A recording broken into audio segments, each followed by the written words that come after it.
Hello, dear listener. Thank you for joining me yet again for another story. Now, this time I've got a story for you that's the companion piece to the time travel novel See You Tomorrow. This story is called Good Luck, and it features the lovable goofball Cam Waters as he's flicked into another dimension for safekeeping from the people trying to hurt him. So, here we go. Without further ado, let's dive right on in. Good luck! Lance's bass tone came through the line with a weird lack of inflection. What? I picked up with my left hand while I was fumbling with my gym bag. Right when he called, it had gotten stuck in the trunk of the cab somehow, and I was trying to wrench it out. Crap, this parking garage was dark.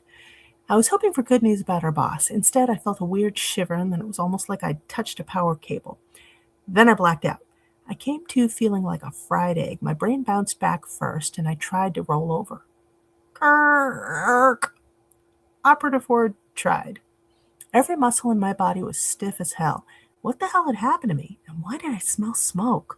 After a couple tries, I managed to get myself flipped over and take a look at the sky. It had 2 moons and a sun. What? I tried sitting up. It went a little better. I got a good look at where I was, and it didn't look like an airport parking garage in Zurich. I was in a crazy-ass forest, almost like I was in some weird-ass 80s cartoon. I liked 80s cartoons. They were great, but I didn't want to be in one.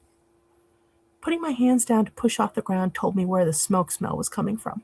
My left hand was completely black with ashy soot and the charred remains of my cell phone. Okay, so thanks a lot, Lance, buddy. Your hairless ass is buying me a new phone when I get back from wherever the hell I am. Rustling a few yards out caught my attention, and then a huge-ass blue and yellow tiger head popped out of the vegetation with a mild growl. Great, I was going to be alien tiger food. We held eye contact. Maybe it's going to go away, I thought. Not. It lunged at me. It was big, bigger than it looked at first. This thing was big enough for a grown man to ride on its back. I screamed and rolled, and my shoe got stuck in a tree root. Great. It sailed over me and ended up in some kind of tar-like substance, maybe a really thick black sap, and started sinking? It pawed frantically and started to whimper. Yeah, might want to check what's behind somebody before you lunge at 'em, jerk, I hollered at the big cat. Then I hopped over and tried yanking my shoe out of the root. I finally got it, ended up stumbling back near the giant cat. I wish Talon were here. He would be in heaven. I turned to leave. That cat was sinking fast, and it was terrified. Its eyes went all big, and it was whimpering, and I couldn't help it. I caved. I turned back and grabbed some vines. They were actually pretty sturdy. I twisted them together. I had no clue if it was going to help, but might as well give it a shot. I wrapped them around a thick tree trunk and made a loop at the end. I walked over to the pitiful cat. Okay, kitty, you gonna try and eat me if I help you? Well, I guess I'm new around here and I need friends, so just remember that I pulled you out, okay? No response. It was probably going to kill me and eat me, but maybe it wouldn't, and I didn't want to see anything die like that. I tossed the rope and it caught it. Using the tree as leverage, I pulled and pulled and pulled and finally got it free. It hopped up and came over, sizing me up. Hey, I just helped you out and saved your life. If you're going to eat me, I am going to be really pissed. I gave it a warning look. Then it shocked me by sitting back on its haunches and purring at me. I cautiously reached over and petted its head. It sprang and aggressively snuggled me, knocking me back on the ground in the process. Easy, easy. I'm not as sturdy as you. Okay, thank you for not eating me. Don't suppose you know the way to some sort of town or something? I gave it scritches and enjoyed the cuddle mauling. It sat up and bounded into the forest. Well, cats will be cats. I sat up and dusted off, trying to decide which way to go when it popped back out of the foliage, sat, and stared at me. I stared at it. You want me to come with you? In answer, it bounded off again. Wait! It came back, came at me, and tossed me on its back. I held on for dear life as it ran through the forest. We came out at the top of a cliff. Looking down, I could see a settlement. But before I could get my bearings, my new furry friend leapt off the cliff with me on its back. I screamed my lungs out all the way down. I was sure we were both dead, at least me. But the large cat just landed on all fours and shook itself a little. then stretched and charged off toward the town. All I could do was hang on. Once we got there, my mount trotting down the middle of the street, a muddy lane, we caught a lot of attention right away. So much for stealth and observation. As it turned out, my new pal knew exactly where to take me. The inn needed cleanup help. I said, oh well, it was work. And at the tavern, I'd be able to keep my ears to the ground for anything useful. Intelligence work?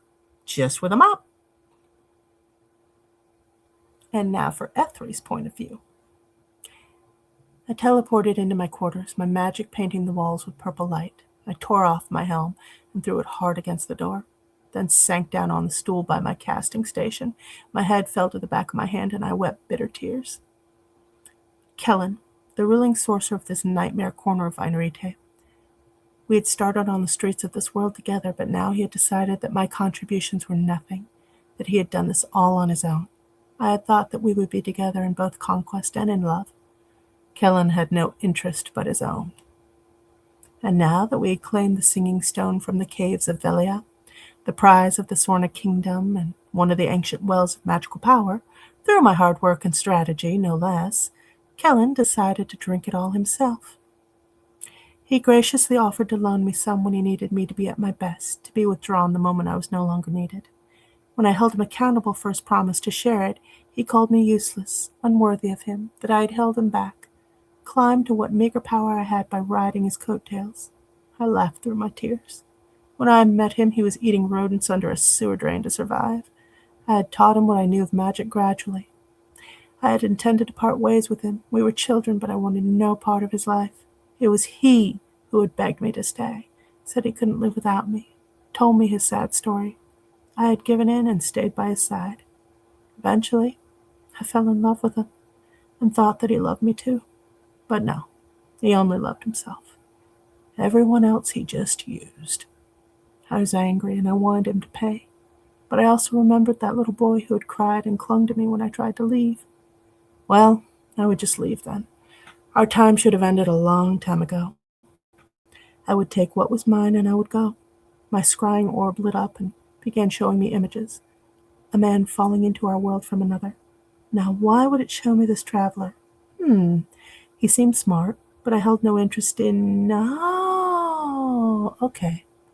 I could leave to another world and start over. Good thinking, my friend. I petted the crystal orb. Perhaps it was indeed time to say goodbye to Einrite and my past once and for all. I ran my hands over its translucent surface as the images faded, my sharp purple claws raking at the crystal. Then the speaker crackled to life. Envy! Get your hide up here. There's an artifact from the Forgotten Empires in the Nightmare Mazes, and you are leading the Legion to retrieve it. Hurry! His self-important nasal voice faded in my anger, and my body blazed with the force of the outrage he inspired. Well, if he was going to treat me like a lackey, then a lackey I shall be, to suit my own ends. I scryed all of the information on this traveler, and sure enough, he was no fighter and he held no magical ability, but his intelligence was off the charts. All signs pointed to him being useful to me, but I couldn't see how. Well, it was time to see if he could keep his word, unlike certain people around here. Time to catch a traveler. And that ends part 1 of Good Luck. Thanks so much for sticking with me, and be well until the next time.